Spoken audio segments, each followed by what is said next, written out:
हरे कृष्णा, राधे राधे। प्रिय श्रोताओं, आज हम बसोड़ा त्योहार के बारे में बात करेंगे।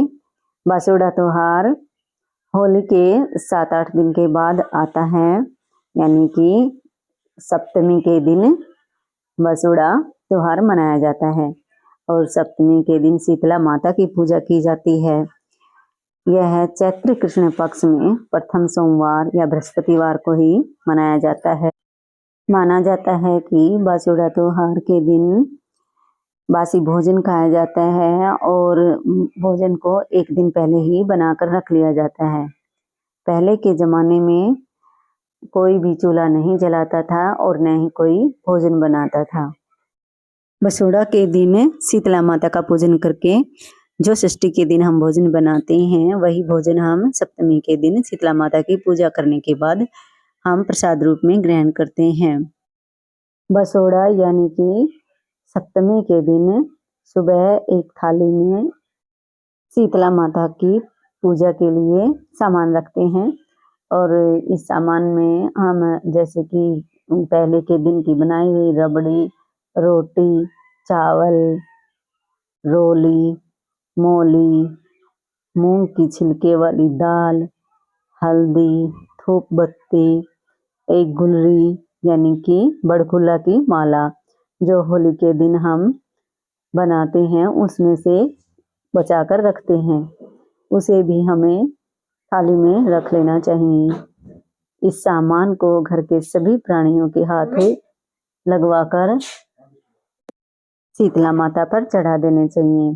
अगर हम पूजा घर में कर रहे हैं तो घर में चढ़ा देनी चाहिए, और अगर मंदिर में जाकर पूजा करते हैं तो रास्ते में शीतला माता के गीत गाते हुए जाना चाहिए और सारा सामान शीतला माता के मंदिर में चढ़ा देना चाहिए।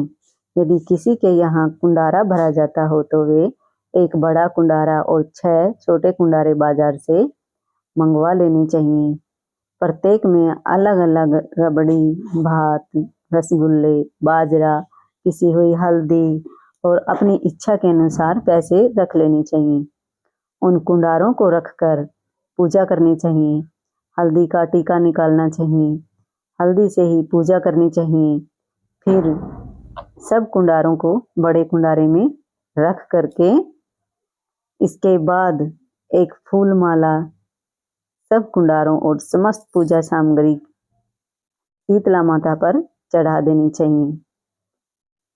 शीतला माता की पूजा और समस्त सामग्री चढ़ा देने के बाद कहानी सुननी चाहिए। शीतला माता की कथा। किसी गांव में एक बुढ़िया रहती थी। वह बसोड़ा के दिन शीतला माता का पूजन किया करती थी और बासी भोजन भी खाती थी। शेष गांव वाले शीतला माता की पूजा नहीं करते थे और न ही बासी भोजन खाते थे। अचानक से एक दिन गांव में आग लग गई। बुढ़िया के घर को छोड़कर सभी घर आग में स्वाहा हो गए। गांव वालों को बड़ा आश्चर्य हुआ कि बुढ़िया का मकान कैसे बच गया।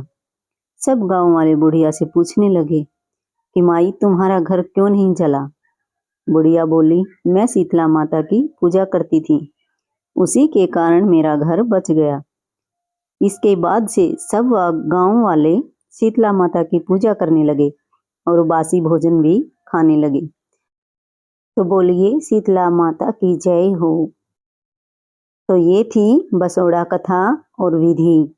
अगर वीडियो अच्छी लगे तो लाइक करें, शेयर करें और कमेंट में शीतला माता की जय हो जरूर लिखें। तो मिलते हैं अगले किसी ऐसी ही कथा कहानी के साथ। तब तक के लिए हरे कृष्णा, राधे राधे।